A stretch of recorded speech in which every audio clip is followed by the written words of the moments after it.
Hello साथियों, मैं प्रभात। Number 1 education Nalanda में आपका स्वागत है। आज मैं एक नया टॉपिक लेकर उपस्थित हुआ हूँ जिसका नाम है इलेक्ट्रॉनिक विन्यास। इलेक्ट्रॉनिक विन्यास देखते हैं किस किस रूप में इलेक्ट्रॉनिक विन्यास लिखाता है। क्लास की शुरुआत करते हैं।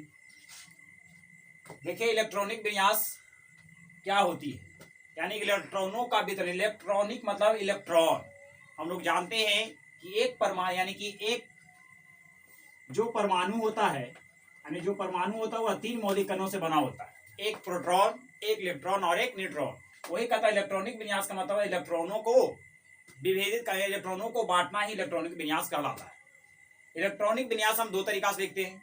एक होता है कक्षा में, जिसको हम लोग बोलते हैं ऑर्बिट, और दूसरा होता है उप कक्षा में, जिसका बोलते हैं एक कक्षा में एक उप कक्षा में। आज हम आपके पास लाए हैं उप कक्षा में इलेक्ट्रॉनिक विन्यास लिखने का तरीका कि कैसे लिखा जाता है।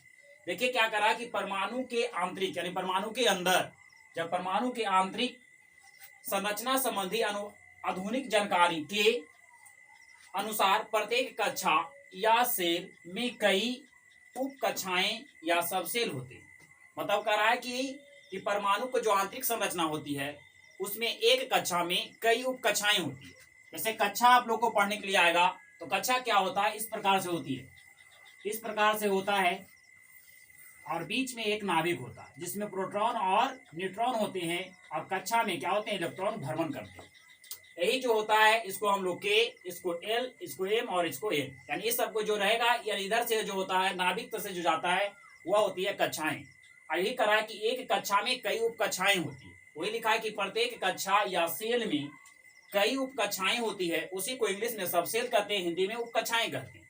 अब करा इन कक्षाओं को एस पी डी एफ मतलब 4 प्रकार से सूचित किया जाता है। करा एस पी डी एफ अक्षरों से क्या करता है, निरूपित किया जाता है, मतलब उसे दर्शाया जाता है।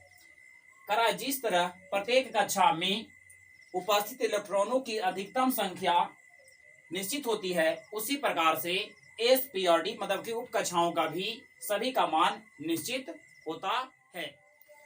देखिए, अभी बताया गया कि इलेक्ट्रॉन की संख्या क्या होती है, अधिकतम होती है। अधिकतम का मतलब अधिक कितना इसमें हो सकता है, तो लिखा गया है एस पी डी एफ मतलब जो हमारे उप कक्षाएं होती है वो 4 होती है। जो 4 कक्षा होता है, कक्षा क्या क्या होता है, एक होता है एल कक्षा, के होता है के कक्षा, एल कक्षा, एम कक्षा और एन कक्षा, मतलब 4 कक्षाएं होती है। तो उसी में 4 कक्षाओं में और उप कक्षाएं होती है।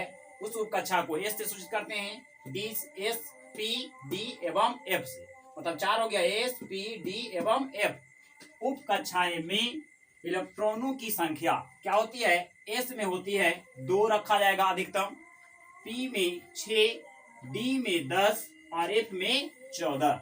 मतलब एफ यानी एस में 2 इलेक्ट्रॉन, पी में 6 इलेक्ट्रॉन, डी में 10 इलेक्ट्रॉन, एफ में 14 इलेक्ट्रॉन हो सकते हैं, यानी इतना इलेक्ट्रॉन तक ही होता है। करा एक अन्य महत्वपूर्ण जानकारी यह दिया जाता है कि जो के कक्षा होती है, जो कक्षा इसमें होता है के, एल, एम, एन और बहुत सारे कक्षाएं होती है, मतलब 4 कक्षा होता है। एक और बना दे कि इसमें पूरी कक्षाएं हो जाएंगी।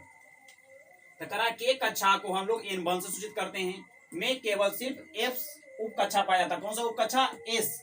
और कहा जाता है कि एल कक्षा, जो दूसरा कक्षा एल होता है, उसको हम N2 से सूचित करते हैं। N बराबर 2 में एस एवं पी उप कक्षाएं पाए जाते हैं। तीसरा कक्षा एम यानी N बराबर 3, उसमें एस, पी एवं डी उप कक्षाएं पाए जाते हैं या होते हैं। तथा एन जो चौथा कक्षा होता है N बराबर 4, उसमें एस, पी, डी एवं एफ चारों उप कक्षाएं उपस्थित रह सकते हैं और रहते हैं। अब देखिए, उप कक्षा में सबका मान पता चल गया कि एस का मान क्या होता है, पी का क्या होता है, यानी कि एस बराबर क्या होता है, एस का अधिकतम मान 2 होता है और पी का अधिकतम मान 6 होता है, डी का अधिकतम मान 10 होता है और एफ का अधिकतम मान 14 होता है। यही होता है एस का अधिकतम मान 2, पी का 6, डी का 10 और एफ का 14। अब यह हो गया था इस यानी इस प्रकार से हम इलेक्ट्रॉनिक विन्यास इसी के आधार पर लिखते हैं। तो सबसे पहले यह इस क्रम में है, इसी क्रम में अब आपका इलेक्ट्रॉनिक विन्यास सब सेल में लिखा जाता है। पहले आपका 1s आएगा, 2s आएगा, फिर 2p आएगा, 3s आएगा, फिर 3p आएगा, फिर 4s आएगा, 3d आएगा, उसके बाद 4p, 5s, 4d, 5p, 6s 4f 5d 6p 7s 5s यानी 5f। इतना आपका क्रम है। इस क्रम से मतलब बढ़ते हुए चले जाइएगा तो उसी क्रम से आपका इलेक्ट्रॉनिक विन्यास लिखाएगा। इस क्रम को एक अफबाऊ सिद्धांत दिया गया, मतलब एक अफबाऊ वैज्ञानिक थे, इसी सिद्धांत को दिया है अफबाऊ ने, इसीलिए इस सिद्धांत को अफबाऊ सिद्धांत कहा जाता है। इसका इलेक्ट्रॉनिक विन्यास लिखने के लिए सीखते हैं कि लिखा कैसे जाता है। सबसे पहले मान लिया जाए सोडियम हम लिए, सोडियम की परमाणु संख्या कितना होता है 11 होता है।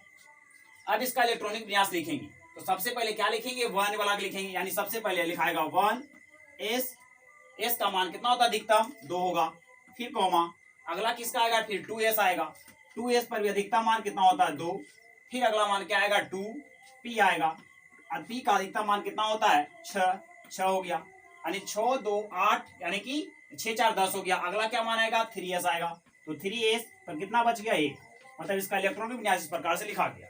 यानी कि सोडियम का परमाणु संख्या 11 था, तो सबसे पहले 1s लिखेंगे तो s का अधिकतम मान 2 है, पूरा का अपना कक्षा पूरा कर लिया, यानी अपना उप कक्षा पूरा कर लिया। दूसरा 2s पर भी अधिकतम मान 2 है, 2 पूरा कर लिया। अगला 2p है, p का मान का अधिकतम कितना होता है 6 होता है, हो गया। उसके बाद 3s आ गया, यानी 2 4 यानी 2 2 4 और 4 8 6 10 हो गया। अब बचा उसके पास कितना, यानी 3s के पास 1 हो गया। इस प्रकार से इलेक्ट्रॉनिक विन्यास पहला लिखा गया। उसके बाद और देख लेते हैं कैल्शियम का, जैसे 20 है, इसका भी इलेक्ट्रॉनिक विन्यास लिखेंगे, इसी प्रकार से लिखना है। चलिए को लिख लेते हैं 1s2 लिखाएगा, 1s2, उसके बाद क्या लिखाएगा 2s2, उसके बाद 2p6, उसके बाद 3s2, उसके बाद 3p। अब देखते हैं कितना है, यानी 2 2 4 6 4 10 2 12 और 12 6 18 हो जाएगा। उसके बाद 3p के बाद आएगा 4s2 हो जाएगा। यानी इसका इलेक्ट्रॉनिक विन्यास देख लेते हैं। इसका परमाणु संख्या 20 है, हुआ कि नहीं, यानी 2 2 4 यानी 4 हो गया, 4 6 10 10 2 12 12 6 18 18 2 20। यानी इस प्रकार से इलेक्ट्रॉनिक विन्यास लिखा गया। मैंने पहले 1s आएगा, उसके बाद 2s आएगा, उसके बाद 2p आएगा, उसके बाद 3s आएगा, उसके बाद 3p आएगा, उसके बाद 4s आएगा। अधिकतम इतना तक आपका इलेक्ट्रॉनिक विन्यास, और बहुत है इसी प्रकार से सभी का तत्वों का इलेक्ट्रॉनिक विन्यास लिख सकते हैं। आपका 1 से लगभग 30 तक इलेक्ट्रॉनिक विन्यास लिखने के लिए सीखना आवश्यक है। आगे भी आप जान सकते हैं, लेकिन आपसे 1 30 तक याद कर लेते हैं परमाणु संख्या, तो आपका इलेक्ट्रॉनिक विन्यास लिखने में आसानी होगा, क्योंकि सबसे पहले इसमें किसका संख्या चाहिए, परमाणु संख्या की आवश्यकता पड़ती है। परमाणु संख्या आपका याद है, आपको संकेत याद है, तो इलेक्ट्रॉनिक विन्यास इस क्रम में आप लिख सकते हैं।